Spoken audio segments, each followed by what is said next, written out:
Hey guys, here's how I make my custom textures for Plutonium specifically. So you're going to need two things. You're going to need an image editing software and this custom texture resource folder. I have both linked in the description. I have Paint.net linked because that's what I use.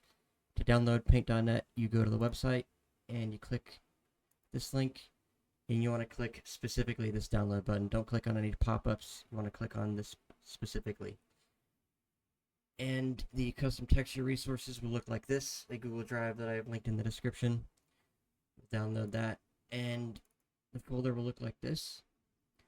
So let's open up paint.net, get this open, and pull up our textures. So the way this works is the campaign folder has like every main texture that's used throughout the entirety of the game. So we'll have like most of the guns that are used in a multiplayer campaign and zombies. And then the zombies folders have like map specific textures, like map specific guns, zombie textures, stuff like that. So if you wanted like the paralyzer or the liquefier, you'd go to the buried or diarized folder. But if you want a gun like the MP5 or the MTAR, you go to the campaign folder. So we're going to do the MP5 specifically. So search MP5. Now, not all of the guns have the exact name that you're looking for. Some of them might be different, like the MTAR is different, but we'll do the MP5 for now. So open them up in paint.net, and there's two files here. One of them is like a reflective texture. They have two tildes in front of the name, and then one is a like base color texture. You don't need to change both. The main one you need to change is the color texture that only has one tilde. And I'll show you what this one can do, but if you want to have cleaner looking textures, then you should do both. So what I do for my textures is I literally just go on Google and search something like purple space pictures. Then I go to images, and then you want to find one that's not too small, something like probably 1920 by 1080, because the smaller pictures will have too low of a resolution, and when you scale them up, they look pixelated and ugly. So let's find a large picture. Yeah, sure, I'll use this one. So I just literally just copy it and paste it, and then you want to click keep canvas size. Don't want to expand it, and then move it around to what you like. And then if you want to do the same texture for both, same picture for both textures, you copy this and just paste it onto the other picture.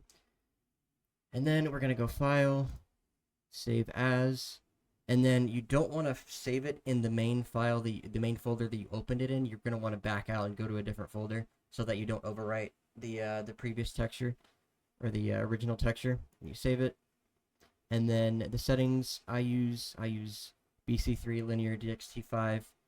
I'm not sure exactly what this does, but I just know this works. This is one of the ones that works for me. So you're going to save it, save the same one, and the next one with the same process. And then you're going to want to go back into this folder.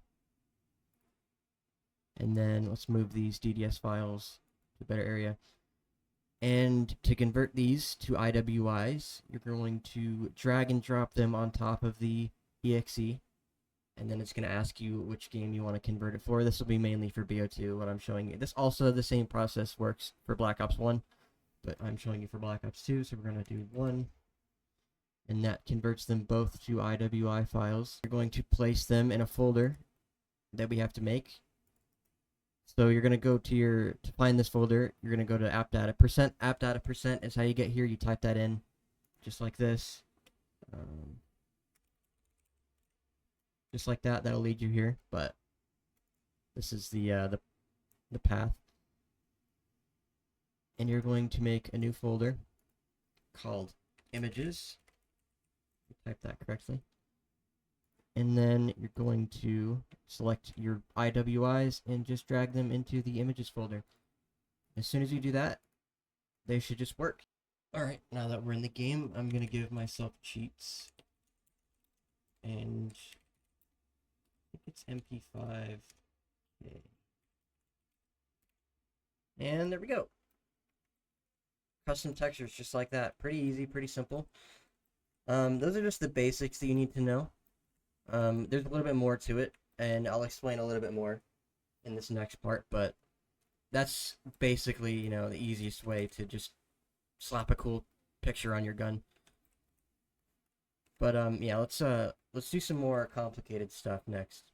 So if you've seen me have like golden guns or shiny guns, there's a specific way to do that, and I'll show you now. So let's do let's do the paralyzer. Let's try to make a gold paralyzer. Let's change the view to large icons so we can see the images. And I think the file name for the paralyzer is slow gun. Yes, I don't know why it looks like that. I think this one, and I think it has an extra reflective layer. I'm not sure which one is correct, but we're just going to change both of them. So if you want to make a shiny like gold or chrome or like a plated finish on your gun, what you do is you take the darker color texture that just has one tilde and you make it completely black. So what I do is I select the shape tool and then fill in the shape, and then I just drag it over, make it completely black. And then you want to make the reflective texture whatever reflective texture you want to have. So let's just do gold. Let's just have some gold guns. Make it fully yellow. Drag that over. Do this for the other one.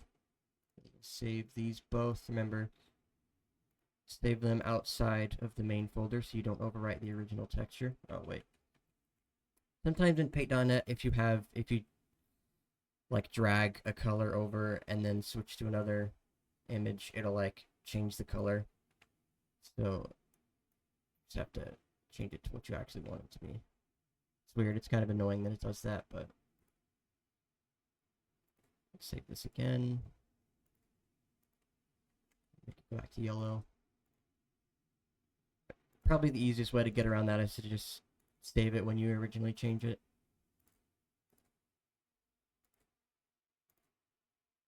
And then do the same process, drag them over onto your converter, and then put them in the images folder.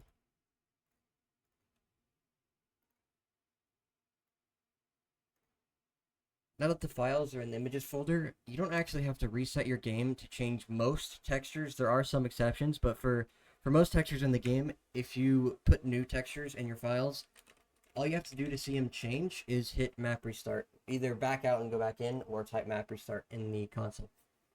Alright, now that we're in, we need to pause. We'll do give, I think it's slowgun underscore ZM. And it's golden. Gold paralyzer, just like that. Pretty easy, pretty simple. There's not much more to it other than that. Alright, we're going to do one more texture, and I'm going to show you a little bit more about how Paint.net works, some of the stuff that you can do in it. So let's change, what should we change? Let's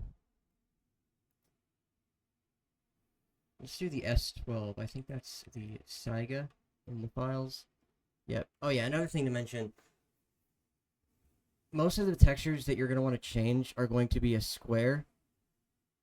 And they're going to be, the colors of the gun that you want. And they're going to look like the gun, right? There's some textures that are like rectangles or, stuff that doesn't look like the gun. There are main textures that almost always look like this. These are the textures that you want to change. So let's get both. And now let's find a different space picture. Let's look for a colorful space picture.